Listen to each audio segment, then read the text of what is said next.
Chapter 16. Alliance of Brilliance. The room crackled with urgency, each participant acutely aware of the stakes as they gathered. Outside, Charlie's truck stood like a sentinel, a quiet testament to the hasty escape that lay ahead. Inside, Peter arranged his equipment with meticulous precision. Patrick, unfazed by the tension, played quietly on the floor with his favorite stuffed teddy bear, blissfully unaware of the looming dangers. Peter straightened, casting a determined gaze over the assembled group. All right, everyone. It's time for introductions. This moment is critical. We all need to understand our roles. He gestured to the young duo. First off, Chris and Ruby Parsons, my brilliant nephew and niece, both living mathematicians no less. They'll be the strategic heartbeat of our plans, as well as the co-leaders in this revolution. Murmurs of recognition washed over the group, and Major Amma Enki stepped forward with a fierce gleam in her eyes. Former Major Amma Enki, at your service, She declared, her voice a mix of pride and defiance. Henry, Francine, and Mangino exchanged wide-eyed looks, disbelief hanging in the air. Wait a minute. Henry exclaimed. You're the Major Amma Enki who escaped from the Pentagon? You're all over social media. Francine added, her voice tinged with wariness. It's true. Public opinion is totally split. Hashtag Free Amma Enki and hashtag Hang Amma Enki are trending everywhere. Well, at least we know the internet's still divided, Ruby quipped, her signature sarcasm bubbling to the surface. A young Korean-American with long, straight black hair, glasses, and tannish yellow skin approaches the group. She carried a confidence with a mix of humility and looked no older than 21 years old. Right on time. Peter said in response to the young woman's arrival. This woman right here is our lead scientist, Dr. Jennifer Kwan. Team members Major Amma, Henry, Francine, and Mangino are all in disbelief when they hear of Dr. Kwan being the lead scientist, considering that she looked so young. Henry asked, perplexed. Wait, did you just say that she is the lead scientist? Mangino interjected. She can't be older than 25. Dr. Kwan giggled while blushing. Actually, I'm 20. She replied. Major Amma is impressed while also being confused. Francine is speechless. Dr. Kwan proceeded with her introduction. I received my PhD at 16. I wrote my first peer review paper debunking M-theory at 18. I met Peter a year ago at a science and mathematics convention. He saw something in me and offered me a job leading his science team, promising to allow me to incorporate living mathematics in my research to help me fine-tune my theories. The team members stood stunned by her accomplishments at such an early age. It was like having another Chris or Ruby on the team. Yeah, Doc Jenny is quite the genius, Ruby said. We were kicking some ideas around and applying living mathematics to every scientific theory publicized in the last 50 years just for fun. Once again, Dr. Jenny blushed. Ruby is quite the dot connector, She said, acknowledging Ruby's superior intelligence. Turning to a young woman who exuded quiet intellect, Peter prompted, Lieutenant Mangino, please introduce yourself. Mangino straightened, a sense of duty evident in her posture. Mika Mangino, former lieutenant of the D.C. Metro Police. She stated with a firm resolve. Ruby interjected, crossing her arms skeptically, and asked, How do we know we can trust you, former lieutenant of the D.C. Metro Police? Before a retort could form on Mangino's lips, Chris spoke up, a slight smirk playing on his face. Well, she did save Dad's life. That counts for something, right? I understand your concerns. Mangino said, her voice calm and empathetic. Trust isn't given, it's earned. But rest assured, I bring valuable skills to the table. I'm an expert in tactical combat and intelligence analysis, ready to predict enemy movements and plan efficient countermeasures. Chris raised an eyebrow, mildly impressed but still holding on to skepticism. Next, we have a small external team assisting us. Peter continued. Paul, Linda, and Candy Zimmerman, speaking of which. He activated the comms device. Chris, check in with him. Chris responded quickly, activating the device. Candy, are you there? It's Chris. Candy's voice crackled through, bright and cheerful amid the tension. Hi, Chris. The command center you're at sounds awesome. Are your mom and dad on the team now? Francine's irritation flared. I am not on any team, and I don't want Chris and Ruby on any team of Peter's either. Ruby shot back rebelliously. Really, Mom? After throwing a punch at Uncle P? Not cool! Chris silently agreed with Ruby, the tension between mother and children palpable.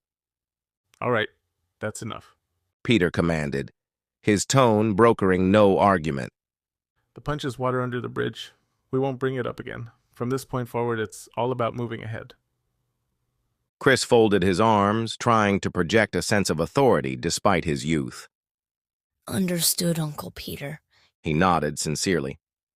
Yeah, I'm sorry too, Uncle P. Ruby added, a hint of regret coloring her tone.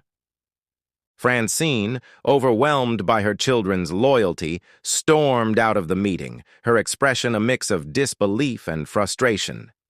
The atmosphere crackled with tension, only to be interrupted by Candy cutting in on the comm.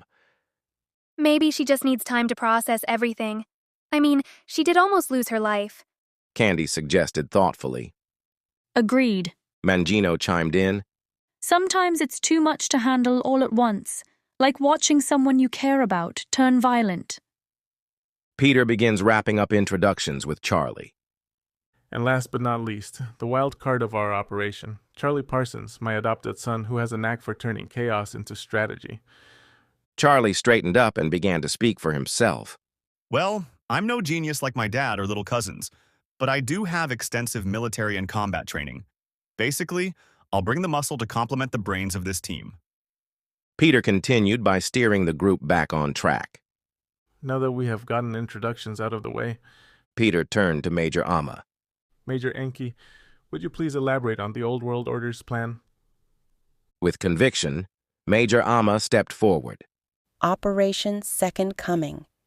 The most critical aspect is a mandatory draft for all men aged 18 to 44 to serve in the Middle East for the Old World Order's expansionist goals.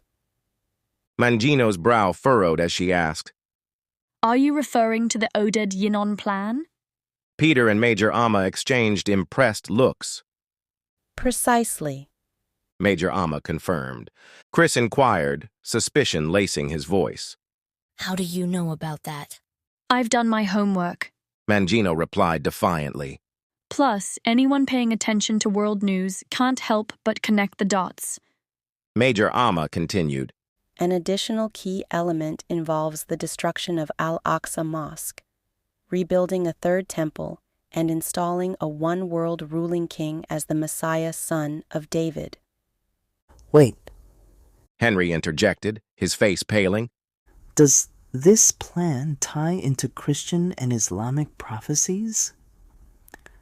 Exactly. Chris affirmed, a serious tone enveloping him. People will be led to believe this puppet is the prophesied Messiah. Everyone who believes in the Bible will fall for it. Candy chimed in over the comm, her tone ominous. Should we tell Aunt Francine about this? Charlie asked tentatively, glancing at his Uncle Henry. Not now.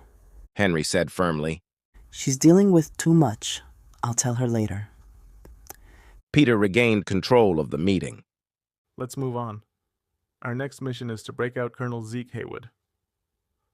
Mangino shifted in her seat, an uneasy expression creeping across her face. Infiltrating the Pentagon, Peter, you and Major Enki are public enemy number 1. Ruby shot back, her voice mocking.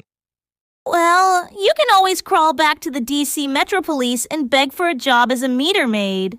Ruby, that's enough. Peter reprimanded, but a hint of amusement danced in his eyes. Focus. Time to show what we can do with our living mathematics. Chris, Ruby, are you ready? Chris nodded, excitement igniting within him. Let us calculate, Ruby added, a mischievous grin spreading across her face. Peter began his thesis, laying out their ambitious plans. We will use Euler's formula to dynamically map Pentagon security protocols. Ruby seamlessly expanded on the idea with precision.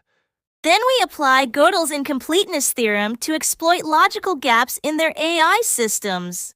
Chris brought it to a crescendo, synthesizing their thoughts. With forward and inverse Fourier transforms, we'll analyze and manipulate signal patterns, creating undetectable backdoors and disruptions. Meanwhile, Leibniz's monadology allows us to simulate individual perspectives, and the Cartesian grid will facilitate precise operational movements. With this plan, we'll control essential functions and rescue Colonel Zeke Haywood without a drop of bloodshed. Peter concluded, pride evident in his voice. The room was filled with stunned silence, everyone awestruck by the possibilities they had just laid out. Mangino's curiosity piqued as she absorbed the intricacies of their method. Yet she understood this wasn't merely breaking and entering. It's impressive, but how do we know it'll work? This is the Pentagon, after all. Major Amma leaned toward Mangino, an intense look in her eyes. How do you think they found me with no tracking? Dr. Jenny listened in and smiled. No tracking, you say? That is impressive. Guys, Candy's voice interrupted through the calm, laced with anxiety. I think something is happening in front of our house. Peter quickly pulled up the footage from the Zimmerman's yard. An ominous sight met their eyes. 4 Humvees had pulled up, and soldiers were rapidly exiting, weapons drawn, preparing to storm the Zimmerman's house. Oh, that's very concerning, Ruby said, anxiety dripping from her voice as her eyes widened in disbelief. How did they find out about the Zimmermans? Major Amma asked, her voice laced with extreme concern. The tension in the room escalated as everyone exchanged glances, fear tightening their expressions. What matters now is that they found out, Peter stated, his tone firm and unwavering. Candy, are your parents awake, sweetie? They went to sleep about 45 minutes ago. Candy replied, her tone anxious. Should I wake them? Peter considered briefly, processing the situation. That may not be necessary. You might be able to handle this one on your own. But you must follow my instructions precisely. I've triggered a little surprise with those cameras I gave you. Candy's expression shifted from anxiety to intrigue. Surprise, Mr. Peter? She asked, the corner of her mouth twitching into an impressed smile.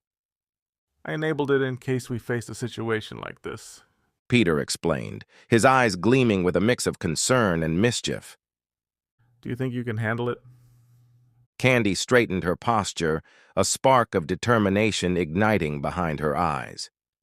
What do you need me to do?